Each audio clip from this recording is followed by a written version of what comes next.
And I'm going to talk about the proliferation of women's sports and that much debated and discussed term, the Caitlin Clark effect. One word to describe Caitlin Clark. Amazing. Yes. A beast. She is the truth. Mm-hmm. There's nothing wrong with the resentment that you may feel towards what she represents. Caitlin Clark effect is real.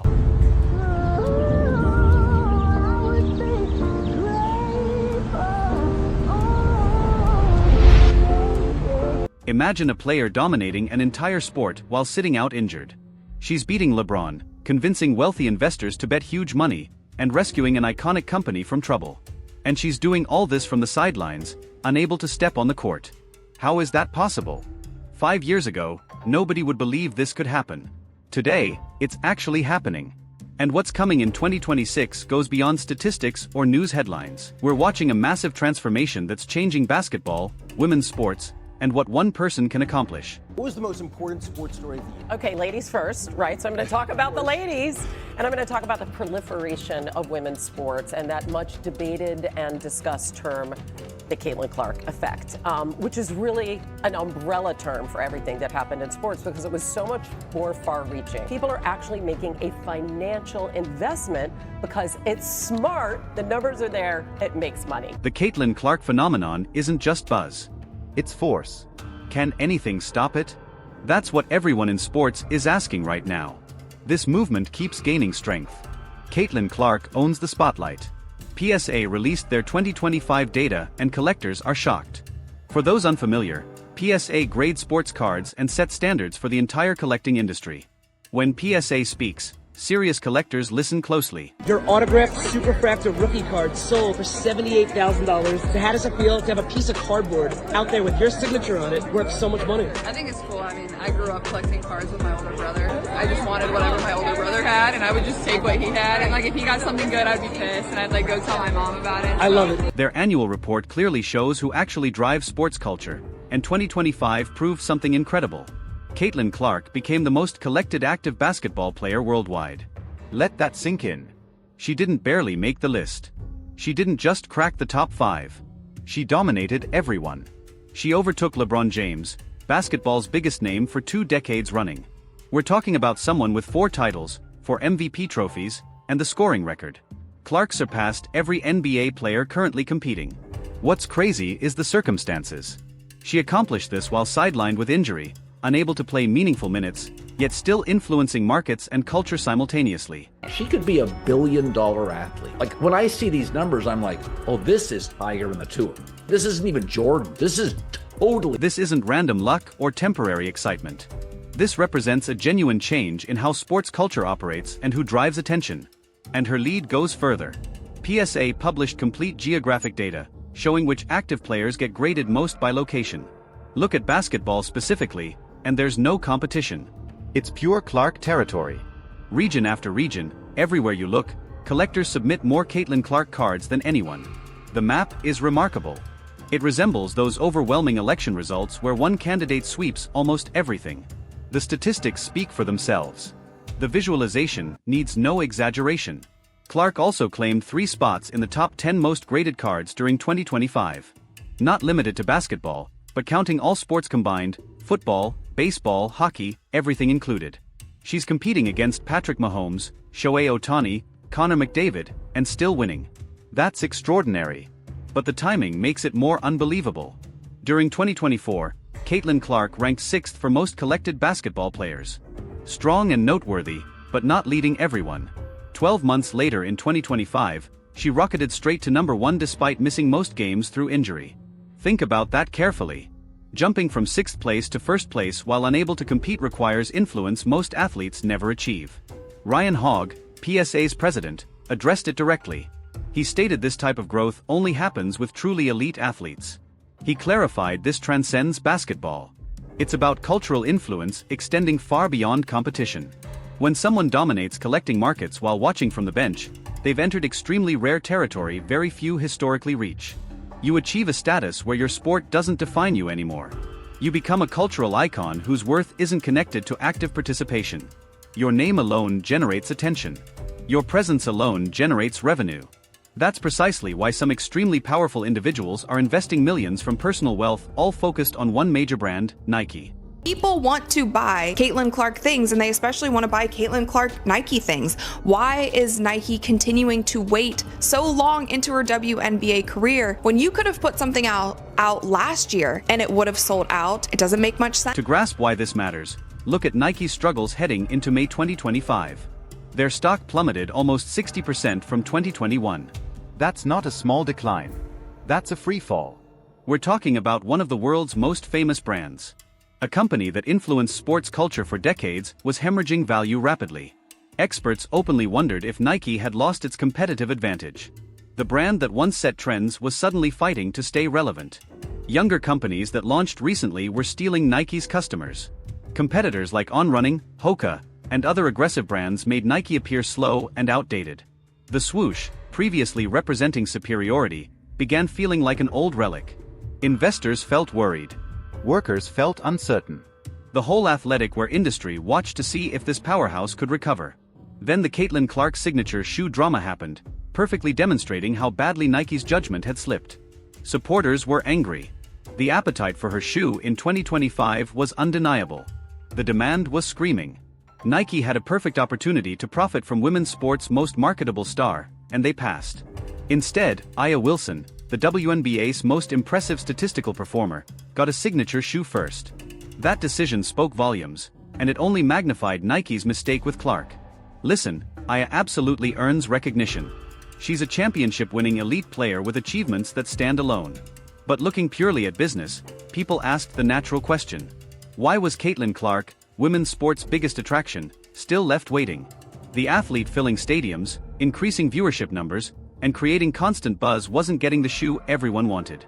Whatever the explanation, whether production problems, poor strategic planning, or Nike moving slowly through corporate bureaucracy, the result remained unchanged. Supporters viewed it as another Nike blunder. Another instance where the company seemed out of touch with obvious market demands. For many observers, it confirmed the notion that Nike no longer understood current trends.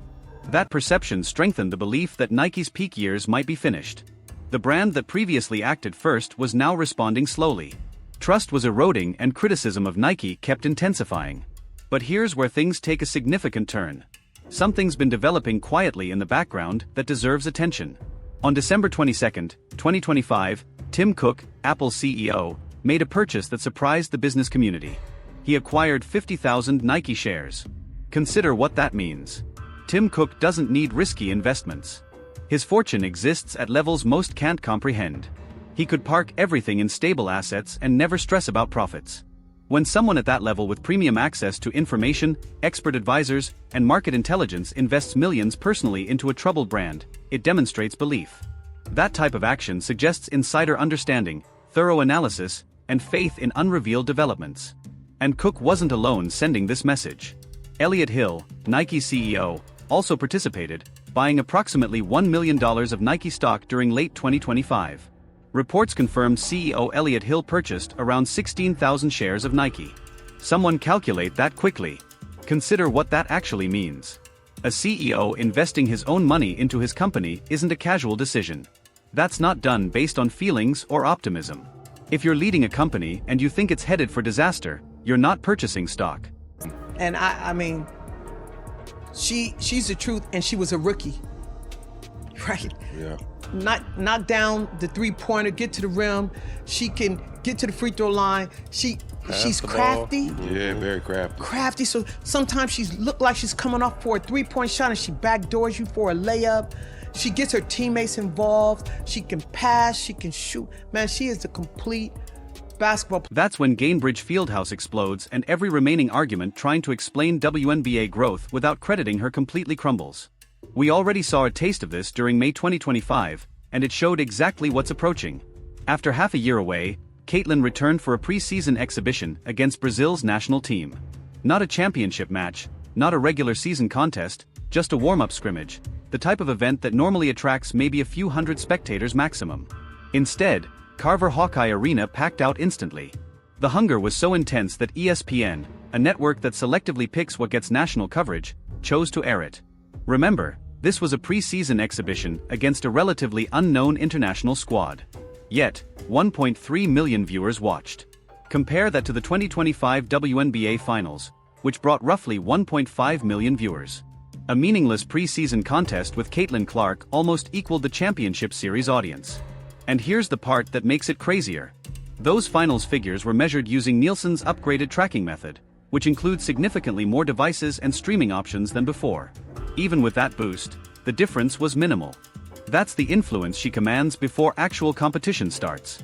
Those audience totals are already elevated compared to earlier 2025 games, and especially when compared to prior seasons. So comparing fairly, a Caitlin Clark preseason game probably attracted more viewers than the WNBA Finals. Absorb that information. The season's most important games with the league's elite squads competing for championships couldn't generate the curiosity of watching Caitlin knock off cobwebs against a team most Americans never tracked. That's not criticizing other players. It's simply acknowledging what Caitlin brings regarding attention and cultural impact. She generates interest that functions beyond typical league dynamics. Now, jump ahead to 2026. Caitlin returns to competition in brand new footwear, supported by Nike's complete marketing power. After an entire offseason of constant promotion, extensive media attention, and every sports platform monitoring her comeback, the viewership potential shatters expectations. This is when those expanded Nielsen measurements finally benefit women's basketball instead of masking problems. Her opening game of the 2025 season against the Chicago Sky attracted 2.7 million viewers, and that was tracked using the previous rating method. Now add the updated methodology, the Nike shoe release, and the narrative of a superstar recovering from injury becoming a complete cultural event. Here's the prediction. Remember this figure. Her comeback game crosses 5 million viewers. Say higher or lower, but that's the mark. 5 million people watching a regular season WNBA game would place her alongside NBA playoff contests. That's must-watch television, matching basketball's most significant moments. How monumental is the Caitlin Clark effect? Clark will make her regular season WNBA debut on Tuesday when the Indiana Fever take on the Connecticut Sun, and as expected, the game is already sold out. The Sun's first sold-out home opener since 2003. Ticket prices have skyrocketed. Courtside seats for this game are reselling for over $2,000 each. As for the rest of the league, the Las Vegas Aces and Washington Mystics have already moved to bigger venues to accommodate for the demand when Caitlin Clark comes to town. The Indiana Fever have also become the most followed WNBA team on Instagram. Here's why this forecast stands up under scrutiny. The new measurement system transforms everything. Games with Caitlin are no longer niche or secondary. They're national programming. Networks won't miss those ratings again. The lesson is already understood. When she competes, audiences appear. Opponents don't matter. Scheduling doesn't matter. Weekday evening, weekend afternoon, conflicting broadcasts, none of it worries networks anymore. Her involvement guarantees viewership. That makes her appointment television, not hopeful content. Supporters who previously ignored the WNBA suddenly know game times. She brings casual watchers into the same space as dedicated basketball fans. That overlap is uncommon and it's valuable. In 2026, with everything positioned perfectly, that audience finally displays its complete size. Caitlin Clark isn't simply experiencing a moment. She's creating a transformation. The magnitude places her beyond standard basketball metrics. This transcends statistics or victories. It's about exposure, power, and reliability across channels.